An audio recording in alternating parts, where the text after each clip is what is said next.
Even as we work hard to improve reliability, we are in parallel working to expand the rail capacity. Actually, the right order of things is to stabilize the system first before expanding it. But we also have to address peak period crowding and improve connectivity. That's why we are in parallel adding new trains to all lines, shortening headways on north-south, east-west line, extending east-west line westwards, downtown line eastwards, northeast line northwards, and not to mention building the new Thomson East Coast line while planning the new Jurong Region line and Cross Island line. I hope members appreciate the severe pressure on the shoulders and the stress on our engineers. I can see it in their faces, though they never voice it. They are honest, hardworking, resilient lot. They take their responsibilities seriously and stoically. These are tough guys, but I think some tender, loving care from Singaporeans will be very much appreciated. Before I leave this subject, let me add 3 more points. First, expanding capacity can impact reliability. Adding more trains, running them more frequently, exert a heavy load on the power system during peak hours.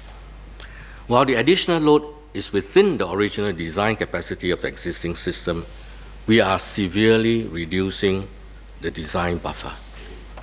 As engineers, we know the importance of a comfortable buffer to deal with unforeseen events, for instance, a sudden surge in demand on the rail network. Mr. Sito alluded to this yesterday when he said, are we biting off more than we can chew? I think we are. But what to do? The solution is to upgrade the power system, build new substations, and this is what we are doing.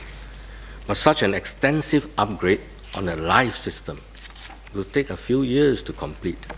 Meanwhile, we are taking a risk that it may cause more disruptions.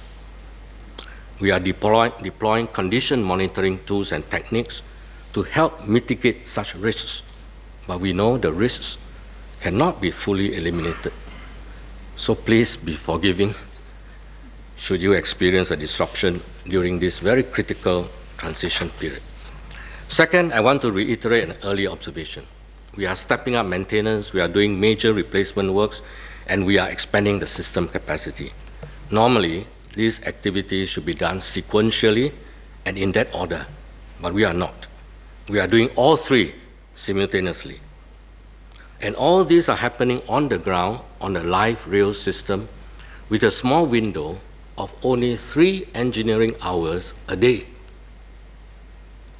Ideally, we should provide longer, continuous engineering hours, and this means shorter revenue service hours. I hope commuters will allow us to open some of the MRT lines a bit later in the morning or close them a bit earlier at night. An extra hour or 2 per day will make a lot of difference to our engineering and maintenance staff and help them perform better. We can run some buses to provide an alternative. Third, we'll be changing the signaling system of the north-south and east-west lines. This is a major engineering task. Experts from London Underground and Taipei Metro shared with us their past experience in re-signaling, which was not at all pleasant. It took them many months to get it right, with many delays and disruptions.